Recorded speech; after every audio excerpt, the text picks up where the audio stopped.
सभी को नमस्कार।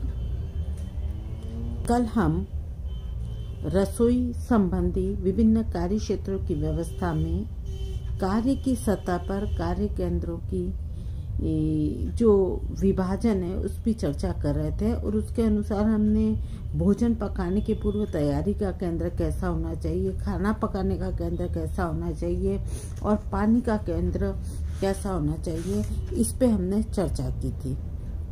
आज हम आगे इसी चैप्टर को बढ़ाते हैं और भोजन परोसने के केंद्र पर चर्चा करते हैं। Serving centre. भोजन पकाना जितना महत्वपूर्ण है उतना ही महत्वपूर्ण होता है भोजन को परोसना। भोजन सुंदर आकर्षक ढंग से परोसा जाए तो हमारे खाने की जो है वह भूख बढ़ जाती है।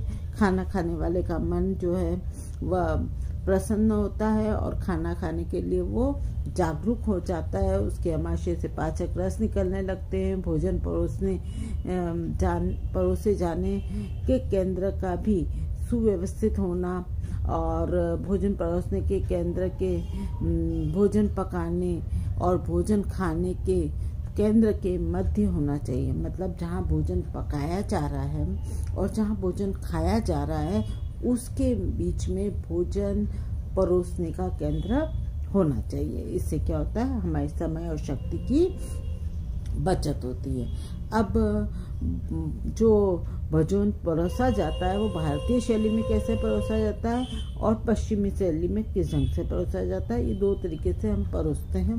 पहले हम आते हैं भारतीय शैली या देशी शैली में। एक थाली में कटोरियाँ, 2-3 कटोरी जो भी है उसमें भोज्य सामग्री रखकर सलाद, चटनी आदि को सजाकर भोजनकर्ता के समक्ष रखे जाते हैं। आरंभ में सामग्री कम परोसी जाती है, बाद में भोजन दोबारा परोसा जाता है और भोजन परोसने के बर्तन साफ, स्वच्छ, आकर्षक होने चाहिए। जहाँ तक संभव हो एक ही धातु के बने बर्तनों में भोजन परोसना चाहिए। जैसे कि बोरोसिल की प्लेट है तो कटोरियाँ, प्लेट, गिलास आदि भी बोरोसिल के ही होना चाहिए। ये देखने में बहुत सुंदर, आकर्षक और मनमोहक लगते हैं तथा भोजन कर्ता की भूख भी बढ़ाते हैं। इसी तरह विदेशी शैली में भोजन को भी साफ सुथरे स्वच्छ ढक्कनदार डोंगों में भर के मेज पर क्रमबद्ध तरीके से सजा कर रखना चाहिए तथा प्लेट, कटोरियाँ, चम्मच, चाकू, कांटे, प्याले, सूप, बाउल आदि भी सजा कर रखना चाहिए। मेज पर ही अचार, चटनी, मुरब्बा, मिर्च, नमक, मसाले जो भी हैं भोजन में लगते हैं खाते वक्त उनको रखना चाहिए। भोजनकर्ता को अपनी इच्छा अनुसार भोजन स्वयं परोसना होता है। इस विधि में झूठन छूटने की संभावना बहुत ही कम हो जाती है तथा भोजन परोसने में जो अपना व्यय और श्रम और समय भी कम लगता है। साथ ही अधिक व्यक्ति एक साथ बैठकर भी भोजन कर सकते हैं। गरम भोजन रखे जाने वाले मेज पर सरमाइका या एस्बेस्टस की शीट लगा देनी चाहिए। रसोई घर में लकड़ी के पटरे पर खाने का सामान रखना उचित होता है। ठीक है, तो इस तरह से भोजन परोसने का केंद्र होना चाहिए। ठीक है, फिर भोजन करने का केंद्र, ये तो क्या परोसने का, जहाँ पर हम भोजन की बने हुए भोजन की तैयारी कर लेते हैं और फिर उसको सर्व कर देते हैं। अब हम आते हैं भोजन करने का केंद्र, ईटिंग सेंटर। भोजन ग्रहण करने का स्थान साफ सुथरा, स्वच्छ, आकर्षक होना चाहिए। यदि भोजन करने की व्यवस्था रसोई में ही है तो मुड़ने वाली कुर्सी, मेज, दीवार में लगे मेज या तख्ते की व्यवस्था की जानी चाहिए। इससे कम स्थान लगता है तथा भोजन करने के उपरांत इन्हें समेटना भी आसानी हो जाता है। भारतीय शैली में भूमि पर पीठा या चौकी या पट्टिया पर बैठकर भोजन किया जाता है। पीठा की ऊंचाई 20 से 25 सेंटीमीटर होनी चाहिए और विदेशी शैली में कुर्सी पे बैठकर भोजन किया जाता है। इसके लिए डाइनिंग टेबल की व्यवस्था की जाती है। डाइनिंग टेबल पर कुर्सी की ऊंचाई भी बहुत उपयुक्त होना चाहिए, मतलब डाइनिंग टेबल और कुर्सी दोनों की ऊंचाई जो है प्रॉपर होना चाहिए। मेज के ऊपर सुंदर आकर्षक कलात्मक मेजपोश लगा देना चाहिए। यदि मेजपोश प्लास्टिक का हो तो गर्म बर्तन रखने के लिए उसके नीचे रबड़ से बने गोल टुकड़े रखने चाहिए ताकि प्लास्टिक खराब नहीं हो। मेज पर छोटा सा गुलदस्ता या फूलों का गुलदस्ता आकर्षक और सुंदर सजे हुए फूलों से युक्त रखना चाहिए। और ये फूलदान की जो ऊंचाई है वो बहुत अधिक नहीं रखना चाहिए। इससे भोजन परोसने और भोजनकर्ता को आपस में वार्तालाप करने में क्या होती है, प्रॉब्लम होती है। ठीक है, अब इस तरह हमें भोजन केंद्र या ईटिंग सेंटर की व्यवस्था करनी चाहिए। अब नेक्स्ट सेंटर जो आता है वो बर्तन धोने का सेंटर या क्लीनिंग सेंटर होता है। भोजन करने के उपरांत झूठे बर्तनों एवं भोजन पकाने के बर्तनों को धोकर पोंछकर उचित स्थान पर ठीक ढंग से रखना अति आवश्यक होता है ताकि आवश्यकता पड़ने पर हम उसको दोबारा उपयोग में ला सकें। और बर्तन धोने का केंद्र निश्चित स्थान पर ही रखना चाहिए। भारतीय शैली में अधिकांशतः घरों में बर्तन एक ही स्थान पर बैठकर राख, बालू या मिट्टी की सहायता से रगड़कर मांजे और धोए जाते हैं। लोहे की तवा, कढ़ाई आदि को साफ करने के लिए बालू का उपयोग किया जाता है। नॉन ब्रेकेबल प्लास्टिक या कांच के ग्लास को विम पाउडर या सर्फ की सहायता से साफ किया जाता है। स्टील के बर्तनों को मांजने के लिए विम पाउडर या राख का उपयोग किया जाता है। बर्तन मांजने में सिंक का उपयोग नहीं किया जाता। ऐसी स्थिति में एक निश्चित स्थान पर पानी, राख, मिट्टी, चूना, स्क्रबर आदि की व्यवस्था करके बर्तन मांजने चाहिए। मांजे हुए धुले हुए बर्तनों को एक साफ सुथरी चौकी पर या तख्ते पर प्रॉपर वे में रखना चाहिए। बर्तन मांजने के उपरांत राख, मिट्टी, बालू को एक मग या कटोरे या मिट्टी के बर्तन में उठाकर निश्चित स्थान पर रखना चाहिए तथा उस स्थान को अच्छी तरह पोंछकर साफ कर देना चाहिए। विदेशी शैली में बर्तन रसोईघर में खड़े होकर सिंक में साफ किए जाते हैं। बर्तनों की सफाई हेतु विम पाउडर, टिकिया, स्पंज, नायलॉन कुच्ची आदि का उपयोग किया जाता है।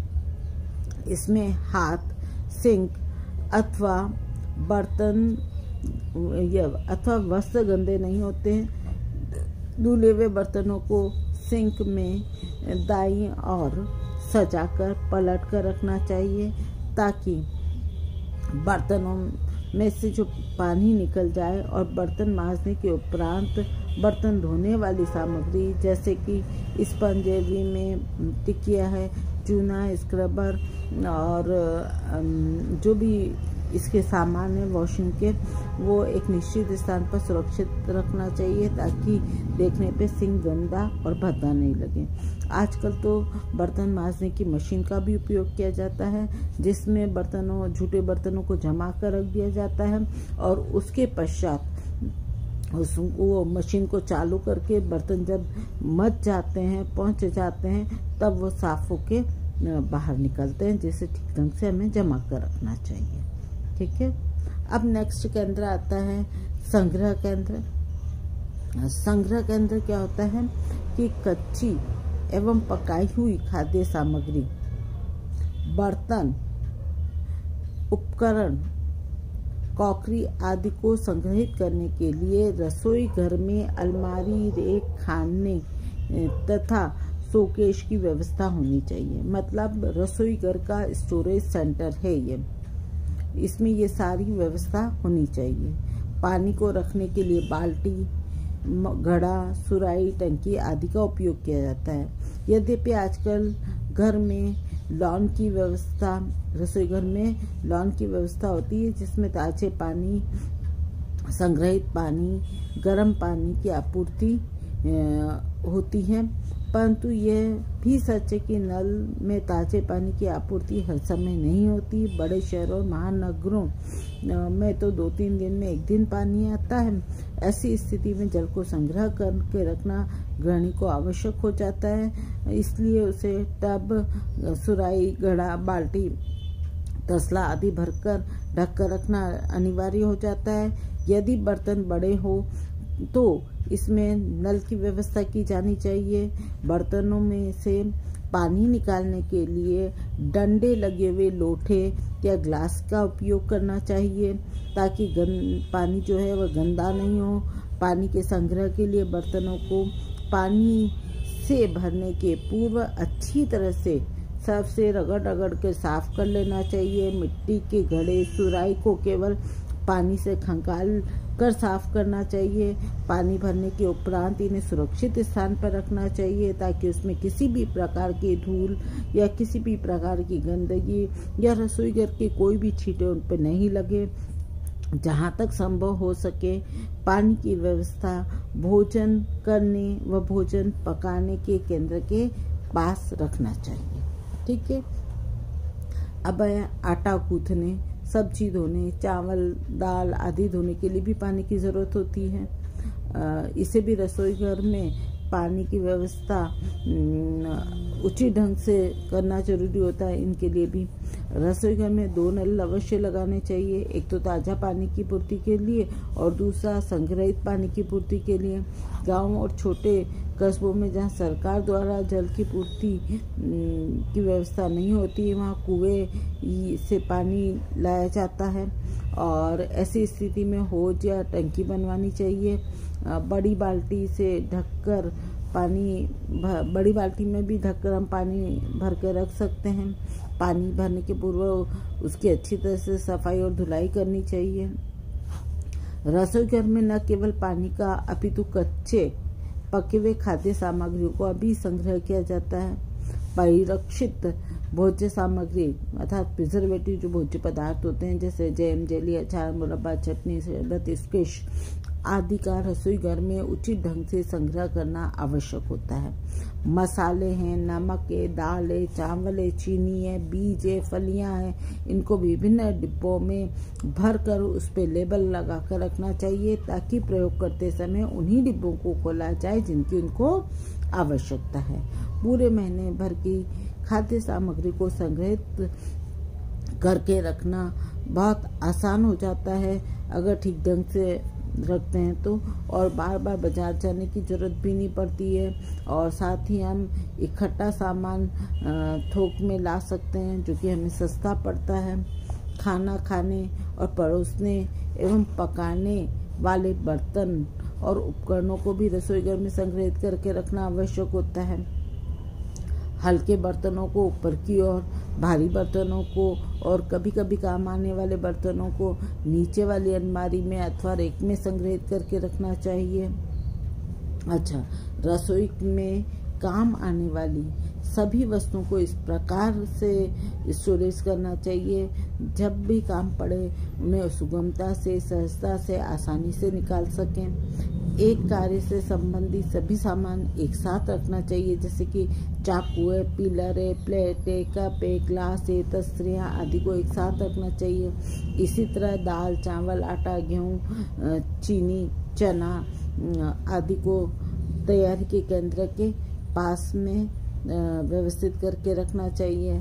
और कढ़ाई है, कुकर है, तवा है, चकला है, बेलन है, कलछी है, चिमटा है, भगोना आदि को भोजन पकाने के केंद्र के पास में व्यवस्थित करके रखना चाहिए। इसी तरह दूध है, दही है, फल है, हरे पत्तेदार सब्जियां को जाली लगी हुई अलमारी में हवादार स्थान पर रखना चाहिए, ताकि वो जल्दी सड़ कर के खराब नहीं हो। यद्यपि आजकल फल, सब्जियां, दूध, दही, पकाया हुआ भोजन आदि रखने के लिए रेफ्रिजरेटर का उपयोग किया जाता है। इस तरह हमें स्टोरेज सेंटर की व्यवस्था करके, स्टोरेज की उचित व्यवस्था करके और भोजन के विभिन्न कार्य क्षेत्रों की व्यवस्था करके रसोई घर की फंक्शनल रसोई घर की व्यवस्था करनी चाहिए। आया समझ में? धन्यवाद।